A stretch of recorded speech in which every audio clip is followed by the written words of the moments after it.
Muy buenas noches, bienvenidos a Odisea.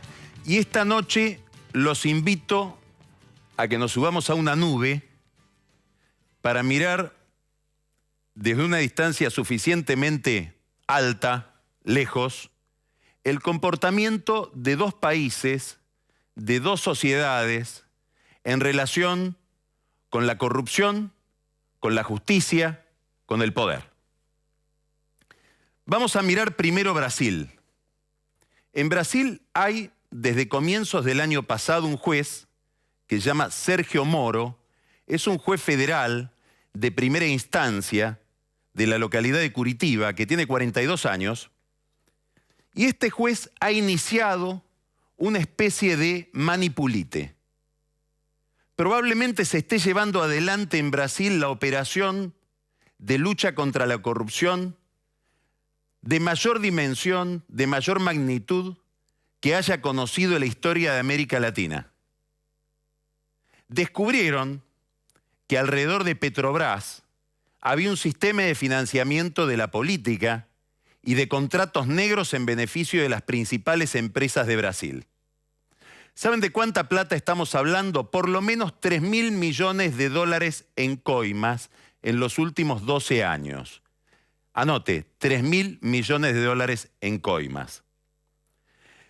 Se lleva adelante esta investigación, que los brasileños llaman Lava Jato, es decir, lavadero de autos, porque para blanquear este dinero, el primer tramo del blanqueo era una red justamente de lavadero de autos, para que todo sea metafórico. Y ya hay investigados en Brasil 13 senadores, subrayo, en actividad, no mandato cumplido, no ex senadores. Hay 22 diputados, la mayoría de ellos de la coalición gobernante. Hay dos gobernadores en actividad, no ex gobernadores, de los que están gobernando ahora. Y está preso el tesorero del partido de gobierno, del Partido de los Trabajadores.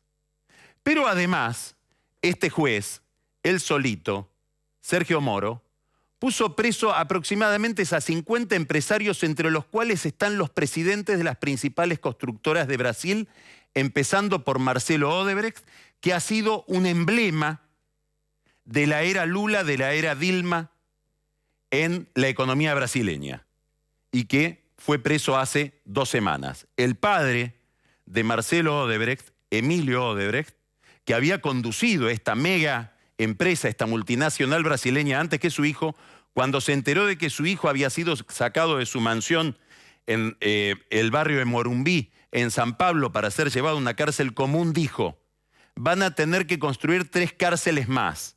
Una para mí, por las cosas que voy a decir, otra para Lula y otra para Dilma. Obviamente estaba indignado. ¿Qué es lo que sucede en Brasil? Hay un régimen legal muy estricto respecto de la corrupción, que cuando detecta que hay un funcionario de una empresa que ha tocado plata negra, va por el que dirige la empresa. Pero además hay un régimen, que es el régimen del arrepentido, que hace, como sucedía en Italia, que haya gente que está en la cárcel y que dice: el de al lado debe estar hablando y tal vez me está involucrando y está logrando que le bajen la pena por contar cómo robamos. Voy a contar yo también. Y esto está corriendo el velo, esto está produciendo una especie de gran blanqueo de información, cuya última instancia se produjo este fin de semana, cuando declaró un nuevo empresario, Ricardo Pessoa, de una empresa que se llama UTC, y dijo: con esta plata de la corrupción, con la plata que yo sacaba de los negocios turbios en Petrobras, yo he financiado la campaña de Lula y he financiado la campaña de Dilma. Y le he dado plata al ministro de Comunicaciones del gobierno de Dilma y al secretario, al jefe de la Casa Civil, que es una especie de jefe de gabinete en Brasil, Aloísio Mercadante, una de las testas coronadas del PT. Insisto, no estamos hablando de que se investiguen funcionarios que se fueron, se está investigando al poder en actividad. Hoy Dilma en Estados Unidos tuvo que dar explicaciones de esta investigación, que está produciendo una tormenta en la política brasileña, en la vida pública brasileña, no solamente por el monto que se está investigando, sino porque nunca las investigaciones de corrupción habían llegado a quienes ponen el dinero, no solamente a quienes lo reciben, y además porque llegó esta investigación como nunca antes se había llegado a lo más alto del poder. Ahora desde nuestra nube giramos el foco y miramos la Argentina. No solo no está preso Lázaro Báez, sino que al juez, a uno de los jueces que en la Cámara de Casación decidió que no debía cambiarse al juez de primera instancia que lo está juzgando, a Claudio Bonadío, en la causa Otesur, donde la empresa de la presidenta y de su familia está sospechada de lavado de dinero, a ese juez lo acaban de sacar de la Cámara de Casación, que es el juez Cabral. No nos debería sorprender porque la performance de la Argentina en materia de corrupción y de relación de la justicia con la corrupción es lamentable. Por eso desde la nube se ven dos países muy distintos. Les recuerdo solamente el caso Skanska, donde todos fueron sobreseídos. Les recuerdo la valija de Antonini, que estuvo a punto de prescribir y ahora depende de que la Corte diga si avanza o no. Si no, prescribe y queda el caso cerrado. Les recuerdo que Ollarvide sobreseyó el matrimonio Kirchner al cual se le había detectado un enriquecimiento de una multiplicación de patrimonio de 578 veces desde el año 2003 al año 2008. Les recuerdo Ricardo Jaime, que tiene 30 causas y todavía está libre. Y les recuerdo finalmente a Lázaro Báez, que con su empresa Austral Construcciones está siendo investigado en una causa que es en realidad muchísimo más pequeña que la de Odebrecht. Claro, Odebrecht no está sospechado, por lo menos hasta ahora, de ser testaferro de Lula da Silva o de Dilma Rousseff. Báez sí está sospechado de ser testaferro de la familia Kirchner y por eso sobre él hay un cerco de protección muy firme.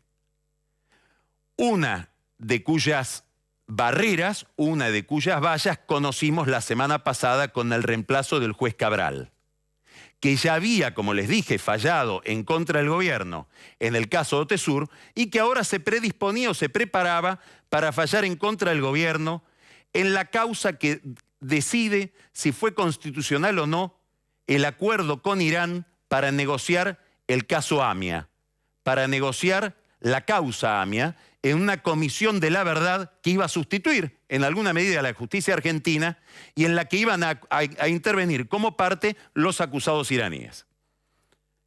Cabral fue removido, como ustedes saben, de la Cámara de Casación, que es un gran tribunal que regula todo el derecho penal federal y sobre todo las causas de corrupción de los funcionarios, y esa remoción implica dos irregularidades. El gobierno pretende que miremos la lógica de la remoción, si estaba bien o no removerlo. Sin embargo, el problema aquí no es si se lo removió o no, sino qué va a pasar con las causas que tenía Cabral entre manos, entre ellas Otesur, y la otra, la de la constitucionalidad o inconstitucionalidad del caso del acuerdo con Irán alrededor de la causa AMIA. ¿Por qué? Porque hay una jurisprudencia larguísima, nacional e internacional, acerca de que si un juez es reemplazado, en el caso de Cabral porque era subrogante, las causas en las que ese juez intervino, las audiencias de las que participó, los papeles que estudió, hacen que tenga que seguir al frente de la causa o interviniendo en la causa hasta que esa causa se termina. Por supuesto, no las nuevas causas que entran a ese tribunal, pero sí aquellas en las que participó, porque si no, da lugar a lo que acaba de hacer el gobierno, como va a fallar en contra, lo reemplazo. La segunda irregularidad, que no es tan visible, pero preste atención, es que Cabral, como muchos otros jueces, y esto está sucediendo ahora en el país, no fue reemplazado por otro juez, fue reemplazado por un conjuez. ¿Qué quiere decir un conjuez? Un abogado que yo lo traigo en un estudio jurídico y reemplaza a un juez sin haber pasado por el acuerdo del Senado, sin ser juez. La figura del conjuez, es decir, del abogado que sigue teniendo abierto su estudio y va a un tribunal a dictar una sentencia, fue inventada para cuando el juez no puede intervenir por una incompatibilidad. Por ejemplo, si en la Corte se estuviera tratando si los jueces tienen que pagar o no impuesto a las ganancias, lo lógico es que venga gente que no sea juez, porque estarían tratando un caso que les compete a ellos, que los involucra, y esos conjueces dictaminen en esa sentencia. Pero lo que no está previsto, lo que es una aberración, es que el conjuez reemplace al juez en el cargo, no en una causa particular en la que ese juez no piensa intervenir. Quiere decir que el gobierno, a través de estas reglamentaciones y de estas prácticas, está sustituyendo a los jueces por abogados amigos. En este caso, el juez Cabral fue sustituido por un abogado amigo de Lanús, del secretario de Justicia Julián Álvarez, que es candidato del Frente para la Victoria a la Intendencia de Lanús, para dictaminar una causa que al gobierno no le conviene, como iba a dictaminar Cabral, y de paso en todas las causas que tenía entre manos Cabral y que pasan por la Cámara de Casación. Esto no es una novedad. Esta práctica no es una novedad. Inaugura un método. Y ese método es el método de elegir el juez según la causa. Hasta ahora en la Argentina prevalecía una garantía para todos nosotros los ciudadanos, y es que la justicia era ciega. Usted cometía un delito o era víctima de un delito y el tema lo trataba un juez que ni usted ni el que lo agredió a usted sabía quién iba a ser. Ahora hay un sistema, lo vemos en el caso de Cabral, por el cual el gobierno dice, bueno, esta causa vamos a dársela a tal juez o lo ponemos tal juez para que resuelva en determinado sentido. Esto es una práctica obviamente autoritaria, que el gobierno la ha sistematizado en una gran reforma de la que hablamos hace algunos programas y que es de primera magnitud en su gravedad, que es la reforma del Ministerio Público. El kirchnerismo antes de irse le ha sacado el poder a los jueces, se lo ha delegado a los fiscales y ha establecido una pirámide de poder que la encabeza la procuradora Gils Carbó, secundada por una cantidad de subprocuradores designados por ella sin concurso, que van a decidir, según criterios que no conocemos y que no están explicitados, a qué fiscal van las causas y qué fiscal va a decidir sobre cada caso. Usted puede tener la sensación de que esto afecta, qué sé yo, a instituciones como la AMIA. Un gran caso, una gran causa, que sigue, como sabemos, impune. Usted puede pensar que estas son cuestiones que afectan a los jueces, a los fiscales, como el juez Cabral que fue removido. Usted tal vez está tentado en pensar que este tipo de problemas afectan a las grandes corporaciones, a los grandes bancos o a instituciones muy importantes. No sé si se le ocurrió que si usted tiene un juicio de divorcio y la otra parte tiene una conexión política, va a lograr que se falle en tal cual sentido cualquiera sea el argumento de la causa. O que si a usted le usurparon la casa y el que se la usurpó es amigo de un puntero, con este sistema olvídese de su casa. Es decir, estamos cambiando un sistema de prácticas autoritarias, un gobierno autoritario, por un régimen autoritario, donde lo autoritario ya no es el comportamiento o la práctica, sino la regla.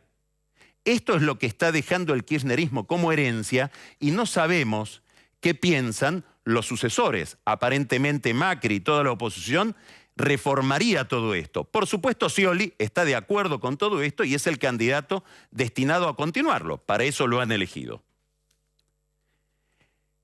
El caso de la causa por la inconstitucionalidad del acuerdo con Irán tiene un fiscal que se llama Raúl Ple. Raúl Ple fue hoy a la Corte, al máximo tribunal.